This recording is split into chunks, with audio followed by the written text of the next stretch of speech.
राजपत्र टीवी, आपकी खबर हमारी नजर। मीडिया के सभी साथियों का, बहनों का धन्यवाद।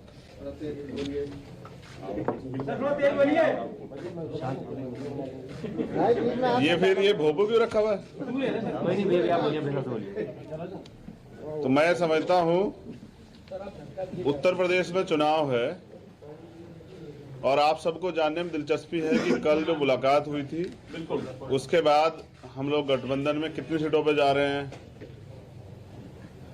कहां से लड़ने वाले हैं, ये सब चीजें आपके मन में ये सब चीजें आपके मन में। मीडिया के लोगों से बात नहीं कर रहा था, मैं भी 2 दिन से मीडिया के लोगों से बात नहीं कर रहा था क्योंकि मैं भी अपनी चीजों को फाइनलाइज कर रहा था। क्योंकि आदमी जो बड़ी बड़ी बातें करता है, जितना आदमी बड़ी बड़ी बातें करता है या कुछ भी कहता है, उन बातों पर उसका टिका रहना बहुत जरूरी होता है। तो मैं उतना ही बोलता हूँ जितना मेरे अंदर हिम्मत होती है, उससे फालतू नहीं बोलता हूँ। 6 महीने पहले से मैं समझता हूँ कि 6 महीने पहले से हमने भी ये प्रयास किया था कि बहुजन समाज 85% बहुजन समाज इकट्ठा हो, जिसके लिए हमने अखिलेश जी पे भरोसा किया कि वो इस आंदोलन को आगे बढ़ाएंगे। मुलाकातें भी हुई, सकारात्मक बातें हुई, हमारे जो मुद्दे थे, क्योंकि आप जिसके साथ गठबंधन में जा रहे हैं, क्योंकि सरकार बनने के बाद वो तानाशाही हो जाता है और पिछला कुछ इस तरह का कार्यकाल भी एक लंबा समय का रहा है।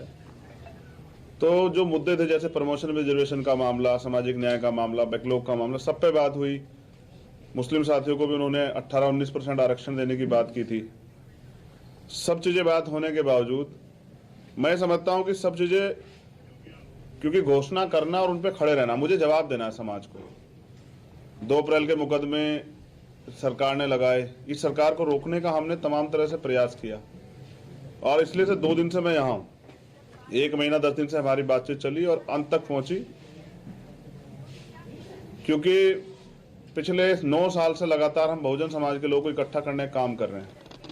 बड़ी मुश्किल से हम अपने लोगों के अंदर रीढ़ की हड्डी पैदा कर पाए। उनका विश्वास टूट गया था कि भाई वो आगे नहीं बढ़ पाएंगे, क्योंकि जब हमारे आंदोलन की विचारधारा बदली, जो पिछला आंदोलन था, तो तकलीफ हुई। अच्छा, इस विषय में ये भी याद दिला दूं कि आज बहन जी का जन्मदिन है, तो माननीय बहन जी को भी जो है जन्मदिन की हार्दिक बधाई। वो दीर्घायु हो, स्वस्थ रहें और उनके लंबी उम्र की मैं कामना करता हूं तथागत बुद्ध से।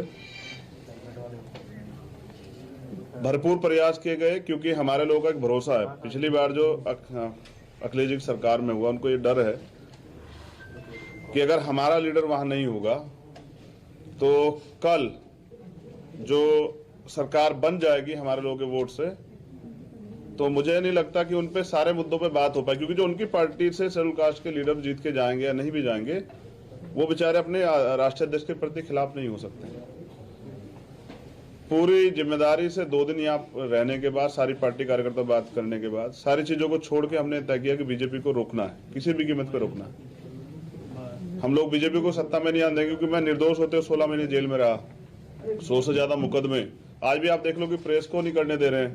मुख्यमंत्री खुद प्रेस करते हैं, प्रधानमंत्री मास्क उतार उतार के घूमते हैं सारे में।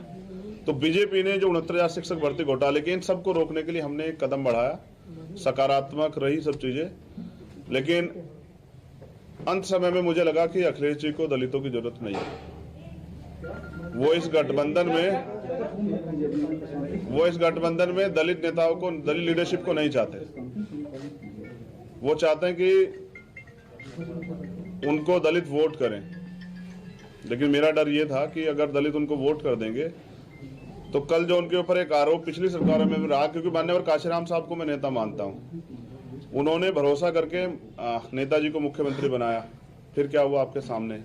इसी डर को समाज के अंदर डर था। सारे बुद्धिजीवियों ने, हमने खुद में भी चर्चा की, सब लोगों ने कहा कि आप खुल के बात कीजिए कि कल ऐसा तो नहीं कि सरकार जाने के बाद, सरकार बनने के बाद जो है हम अपने विषयों पे बात ही ना कर पाए, दलितों के साथ फिर वो शोषण हो, घर जलाए जाए, उनकी जमीन कब्जाई जाए, उनको पीटा जाए, उनको